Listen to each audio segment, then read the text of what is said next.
Hello दोस्तों, आप सभी को बहुत बहुत नमस्कार। जैसा कि आप देख रहे हैं रिच डैड पुअर डैड, इसके लेखक हैं Robert T Kiyosaki. Robert T Kiyosaki के अनुसार वो जब बचपन थे तब से अपने सफल होने तक का दास्तान इस बुक में लिखते हैं। तो आइए मैं शुरू करता हूँ। अध्याय 1 शुरू करते हैं। रॉबर्ट टी कियोसाकी के अनुसार, मेरे 2 डैडी थे, एक अमीर और दूसरे गरीब। एक बहुत पढ़े लिखे और समझदार थे, वे पीएचडी थे और उन्होंने अपने 4 साल के अंडर ग्रेजुएट कार्य को 2 साल से भी कम समय में कर लिया था। इसके बाद वे आगे पढ़ने के लिए Stanford university, university of Chicago तथा नॉर्थ वेस्टर्न यूनिवर्सिटी गए और यह सब उन्होंने पूरी तरह से स्कॉलरशिप के सहारे ही किया। मेरे दूसरे डैडी 8वीं से आगे नहीं पढ़े थे। दोनों ही अपने करियर में सफल थे। दोनों ने ज़िंदगी भर कड़ी मेहनत की थी। दोनों ने ही काफ़ी पैसा कमाया था, परंतु उनमें से एक पूरी ज़िंदगी पैसे के लिए परेशान होता रहा। दूसरा हवाई के सबसे अमीर व्यक्तियों में से एक बन गया। एक के मरने पर उसके परिवार, चर्च और ज़रूरतमंदों को करोड़ों डॉलर की दौलत मिली। दूसरा अपने पीछे कर्ज छोड़कर मरा। मेरे दोनों डैडी इरादे के पक्के, चमत्कारी और प्रभावशाली थे। दोनों ने मुझे सलाह दी, परंतु उनकी सलाहें एक सी नहीं थी। दोनों ही शिक्षा पर बहुत जोर देते थे, परंतु उनके द्वारा सुझाए गए पढ़ाई के विषय अलग अलग थे। अगर मेरे पास केवल एक ही डैडी होते तो मैं या तो उनकी सलाह मान लेता या फिर उसे ठुकरा देता। चूँकि सलाह देने वाले 2 थे, इसलिए मेरे पास 2 विरोधाभासी विचार होते थे, एक अमीर आदमी का और दूसरा गरीब आदमी का। किसी भी एक विचार को सीधे सीधे मान लेने या न मानने के बजाय मैं उनकी सलाहों पर काफ़ी सोचा करता था, उनकी तुलना करता था और फिर खुद के लिए फैसला किया करता था। समस्या यह थी कि अमीर डैडी अभी अमीर नहीं थे और गरीब डैडी अभी गरीब नहीं थे। दोनों ही अपने करियर शुरू कर रहे थे और दोनों ही दौलत तथा परिवार के लिए मेहनत कर रहे थे, परंतु पैसे के बारे में दोनों के विचार और नज़रिया एकदम अलग थे। उदाहरण के तौर पर, एक डैडी कहते थे, पैसे का मोह ही सभी बुराइयों की जड़ है, जबकि दूसरे डैडी कहा करते थे, पैसे की कमी ही सभी बुराइयों की जड़ है। अगर पैसे नहीं हैं तो इसका मतलब बहुत सारी बुराइयां आएंगी। जब मैं छोटा था तो मुझे दोनों डैडियों की अलग अलग सलाहों से दिक्कत होती थी। एक अच्छा बच्चा होने के नाते मैं दोनों की बातें सुनना चाहता था। परेशानी यह थी कि दोनों एक सी बातें नहीं करते थे। उनके विचारों में ज़मीन आसमान का फ़र्क था, खासकर पैसे के मामले में। मैं काफ़ी लंबे समय तक यह सोचा करता कि उनमें से किसने क्या कहा, क्यों कहा और उसका परिणाम क्या होगा। मेरा बहुत सा समय सोच विचार में ही गुजर जाता था। मैं खुद से बार बार इस तरह के सवाल पूछा करता, उन्होंने ऐसा क्यों कहा? और फिर दूसरे डैडी की कही हुई बातों के बारे में भी इसी तरह के सवाल पूछता। काश मैं यह बोल सकता, हाँ वे बिल्कुल सही हैं, मैं उनकी बातों से पूरी तरह सहमत हूँ, या यह कहकर मैं सीधे उनकी बात ठुकरा सकता, बुड्ढे को यह नहीं पता कि वह क्या कर रहा है। चूँकि दोनों ही मुझे प्यारे थे, इसलिए मुझे खुद के लिए सोचने पर मजबूर होना पड़ा। इस तरह सोचना मेरी आदत बन गई, जो आगे चलकर मेरे लिए बहुत फ़ायदेमंद साबित हुई। अगर मैं एक तरह से ही सोच पाता तो यह मेरे लिए इतने फ़ायदेमंद नहीं होता। धन दौलत का विषय स्कूल में नहीं बल्कि घर पर पढ़ाया जाता है। शायद इसीलिए अमीर लोग और ज़्यादा अमीर होते जाते हैं, जबकि गरीब और ज़्यादा गरीब होते जाते हैं और मध्य वर्ग कर्ज में डूबा रहता है। हम में से ज़्यादातर लोग पैसे के बारे में अपने माता पिता से सीखते हैं। कोई गरीब पिता अपने बच्चे को पैसे के बारे में क्या सिखा सकता है? वह सिर्फ इतना ही कह सकता है, स्कूल जाओ और मेहनत से पढ़ो। हो सकता है वह बच्चा अच्छे नंबरों से कॉलेज की पढ़ाई पूरी कर ले, फिर भी पैसे के मामले में उसकी मानसिकता और उसका सोचने का ढंग एक गरीब आदमी जैसा ही बना रहेगा। यह सब उसने तब सीखा था जब वह छोटा बच्चा था। धन का विषय स्कूलों में नहीं पढ़ाया जाता। स्कूलों में शैक्षणिक और व्यावसायिक निपुणताओं पर जोर दिया जाता है, न कि धन संबंधी निपुणता पर। इससे यह साफ हो जाता है कि जिन स्मार्ट बैंकर्स, डॉक्टर्स और अकाउंटेंट्स के स्कूल में अच्छे नंबर आते हैं, वे ज़िंदगी भर पैसे के लिए संघर्ष क्यों करते हैं। अगर वो अच्छे नंबर पाते हैं तो फिर पैसा तो उनको बैठे बैठे मिलना चाहिए, लेकिन ऐसा नहीं है। वो संघर्ष करते रहते हैं पैसे के लिए ज़िंदगी भर। हमारे देश पर जो भारी कर्ज लदा हुआ है वह काफ़ी हद तक उन उच्च शिक्षित राजनेताओं और सरकारी अधिकारियों के कारण है जो आर्थिक नीतियाँ बनाते हैं। और मज़े की बात यह है कि वे धन के बारे में बहुत कम जानते हैं। मैं अक्सर नई सदी में आने वाली समस्या के बारे में सोचता हूँ। तब क्या होगा जब हमारे पास ऐसे करोड़ों लोग होंगे जिन्हें आर्थिक और चिकित्सकीय मदद की ज़रूरत होगी। धन संबंधी मदद के लिए या तो वे अपने परिवारों पर या फिर सरकार पर निर्भर होंगे। क्या होगा जब मेडिकेयर और सोशल सिक्योरिटी के पास का पैसा खत्म हो जाएगा। किस तरह कोई देश तरक्की कर पाएगा अगर पैसे के बारे में पढ़ाई की जिम्मेदारी माता पिता के ऊपर छोड़ दी जाएगी, जिनमें से ज़्यादातर गरीब हैं या गरीब होंगे। चूँकि मेरे पास 2 प्रभावशाली डैडी थे, इसलिए मैंने दोनों से ही सीखा। मुझे दोनों की सलाह पर सोचना पड़ता था। इस तरह से सोचते सोचते मैंने यह भी जान लिया कि किसी व्यक्ति के विचार उसकी ज़िंदगी पर कितना ज़बरदस्त असर डाल सकते हैं। उदाहरण के तौर पर देखा जाए, एक डैडी को यह कहने की आदत थी, मैं इसे नहीं खरीद सकता। दूसरे डैडी इन शब्दों के इस्तेमाल से चिढ़ते थे। वे जोर देकर कहा करते थे कि मुझे इसके बजाय यह कहना चाहिए, क्या मैं इसे कैसे खरीद सकता हूँ, मैं इसे कैसे खरीद सकता हूँ। पहला वाक्य नकारात्मक है और दूसरा प्रश्नवाचक। एक में बात खत्म हो जाती है और दूसरे में आप सोचने के लिए मजबूर हो जाते हैं। मेरे जल्द ही अमीर बनने वाले डैडी ने मुझे समझाया कि जब हम कहते हैं मैं इसे नहीं खरीद सकता, तो हमारा दिमाग काम करना बंद हो जाता है। मतलब हम वहीं से क्लोज हो गए, मेरा दिमाग क्लोज हो गया। इसके बजाय जब हम यह सवाल पूछते हैं मैं इसे कैसे खरीद सकता हूँ, जब ऐसे बोलते हैं तो मेरे दिमाग चलना शुरू होता है। बहुत सारे जगह जाता है दिमाग और हमारी सोच बढ़ती है।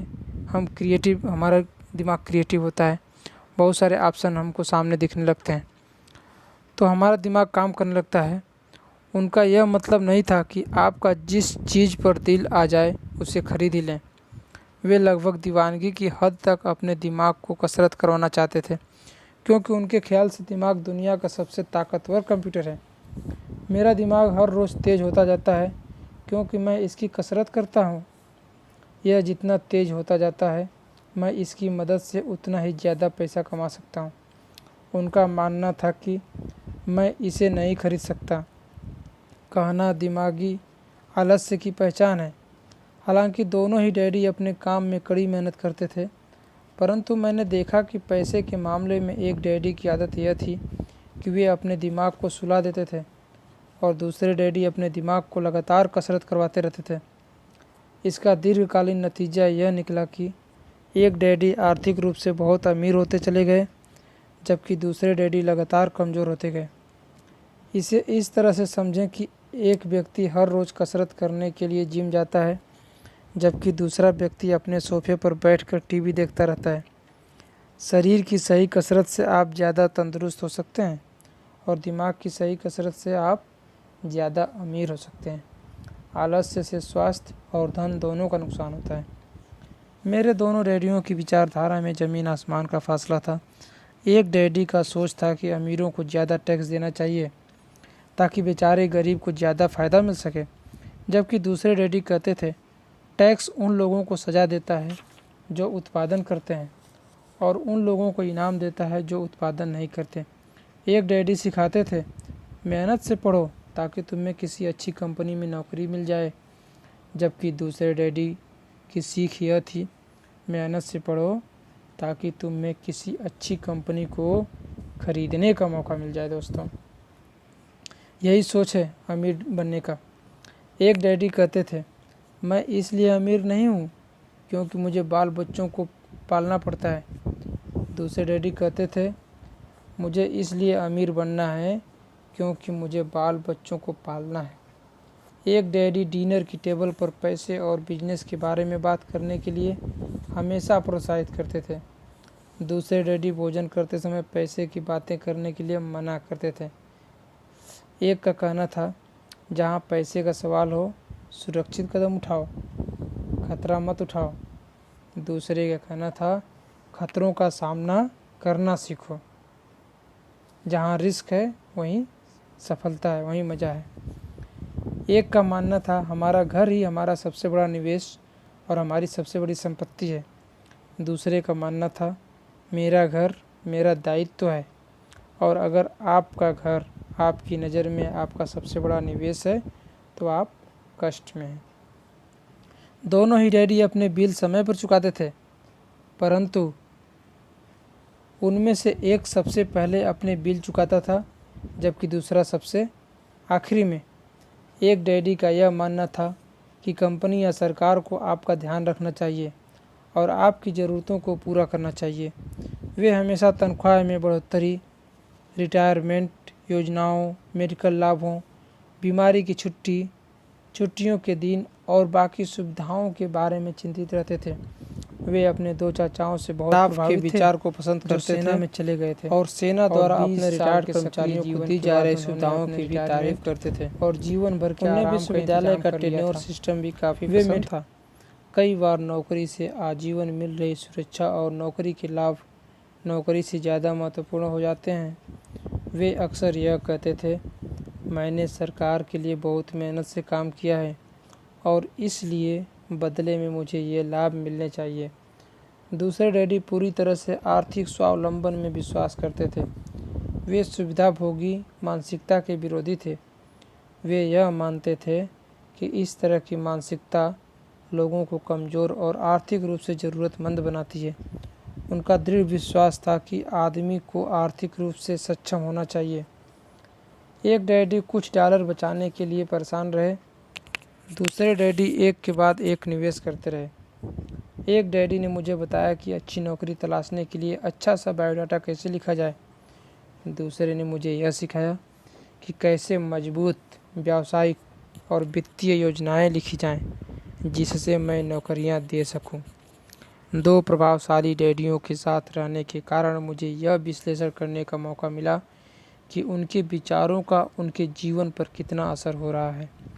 मैंने पाया कि दरअसल लोग अपने विचारों से ही अपने जीवन को दिशा देते हैं। उदाहरण के तौर पर, मेरे गरीब डैडी हमेशा कहा करते थे, मैं कभी अमीर नहीं बन पाऊंगा, और उनकी यह भविष्यवाणी सही साबित हुई। दूसरी तरफ मेरे अमीर डैडी हमेशा खुद को अमीर समझते ही थे।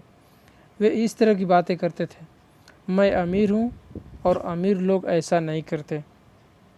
एक बड़े आर्थिक झटके के बाद जब वे दिवालियेपन की कगार पर थे, सब कुछ खो चुके थे, तब भी वे खुद को अमीर आदमी ही कहते रहे। वे अपने समर्थन में यह कहते थे, गरीब होने और पैसा न होने में फ़र्क होता है। पैसा पास में न होना अस्थायी होता है, जबकि गरीबी अस्थायी है।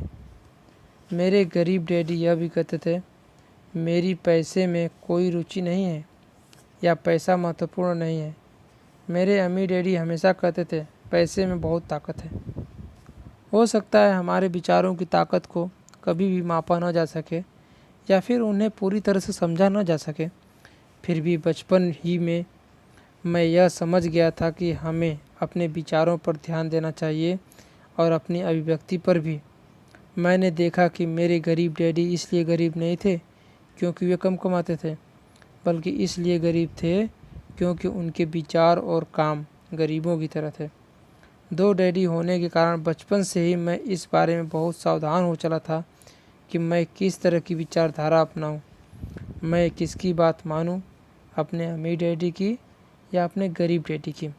हालांकि दोनों ही शिक्षा और ज्ञान को बहुत महत्वपूर्ण मानते थे, परंतु क्या सीखा जाए इस बारे में दोनों की राय अलग अलग थी।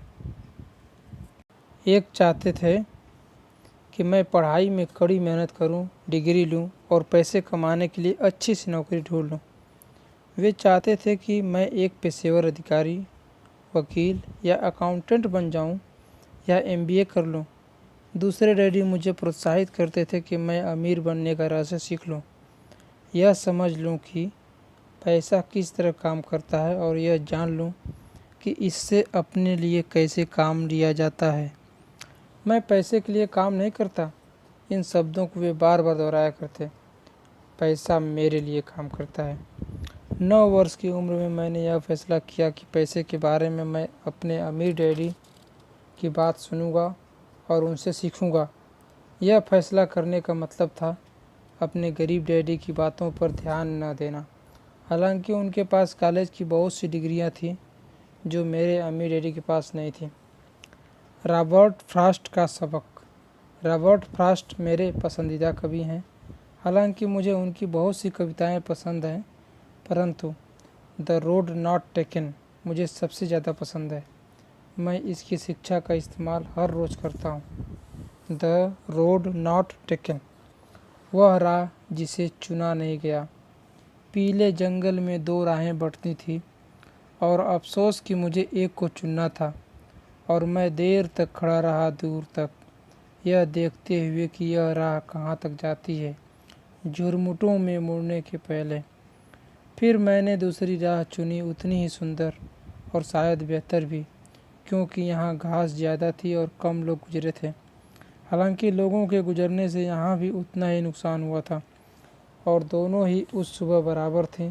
पत्तियों पर काले कदम नहीं थे, और मैंने पहली को अगले दिन के लिए रखा। पर यह जानते हुए कि किस तरह रास्ते निकलते हैं, मुझे शक था कि मैं कभी लौटूंगा। मैं आह भरकर यह कहूँगा, आज से सदियों बाद शायद एक जंगल में 2 राहें बढ़ती थी और मैंने कम चली हुई राह को चुना, और इसी बात से सारा फर्क पड़ा। बहुत समय गुजर चुका है, पर मैं अब भी अक्सर रॉबर्ट फ्रॉस्ट की कविता पर चिंतन करता रहता हूँ। पैसे के बारे में अपने पढ़े लिखे डैडी की सलाह और नज़रिए को न सुनने का मेरा फैसला दुखद था, परंतु यह एक ऐसा फैसला था जिसने मेरी ज़िंदगी की दिशा तय कर दी थी। एक बार मैंने यह फैसला कर लिया कि मुझे किसकी बात सुनना है, तो उसके बाद मेरी धन संबंधी शिक्षा शुरू हो गई। मेरे अमीर डैडी ने मुझे 30 साल से भी ज़्यादा समय तक सिखाया, तब तक जब तक कि मेरी उम्र 39 साल नहीं हो गई, और इसके बाद उन्होंने सिखाना बंद कर दिया। उन्होंने यह देख लिया था कि मैं वह सब समझ चुका हूँ जो वे मेरी मोटी बुद्धि में भरने की कोशिश कर रहे थे। पैसा एक तरह की ताकत है, परंतु इससे भी बड़ा ताकत है वित्तीय शिक्षा। पैसा तो आता और जाता रहता है, परंतु अगर आप यह जानते हैं कि पैसा किस तरह से काम करता है, तो आप ज़्यादा ताकतवर हो जाते हैं और आप दौलत कमाना चालू कर सकते हैं। केवल सकारात्मक चिंतन से ही समस्या हल नहीं हो सकती, क्योंकि ज़्यादातर लोग स्कूल में पढ़ते हैं और वहाँ वे कभी यह नहीं सीख पाते कि पैसा किस तरह से काम करता है। इसलिए वे पैसे के लिए काम करने में अपनी सारी ज़िंदगी बर्बाद कर देते हैं। मेरी शिक्षा जब शुरू हुई थी तब मैं केवल 9 साल का था, और इसी कारण मेरे अम्मी डैडी ने मुझे जो पाठ पढ़ाए थे वे बहुत आसान थे, और सारी बातों को छोड़कर विचार किया जाए तो उन्होंने मुझे 30 सालों तक कुल 6 महत्वपूर्ण पाठ पढ़ाए। यह पुस्तक उन्हीं 6 पाठों के बारे में है, और इसे भी उतना ही आसान बनाने की कोशिश की गई है जितना कि मेरे अम्मी डैडी ने इन्हें मेरे लिए आसान बनाया था। यह पाठ आपके लिए जवाब की तरह नहीं लिखे गए हैं, बल्कि मार्गदर्शक की तरह लिखे गए हैं। ऐसे मार्गदर्शक जो ज़्यादा अमीर बनने में आपकी और आपके बच्चों की मदद करेंगे, चाहे बदलती हुई इस अनिश्चित दुनिया में कुछ भी होता रहे। तो दोस्तों, ये रहा पहला अध्याय। आगे हम दूसरा अध्याय लेके आएंगे, और अगर आप चाहते हैं कि दूसरा अध्याय या आने वाले हर अध्याय आपको मिले, तो आप मेरे इस चैनल मिथिल आविर को सब्सक्राइब करें, लाइक करें और शेयर करें। बहुत बहुत धन्यवाद।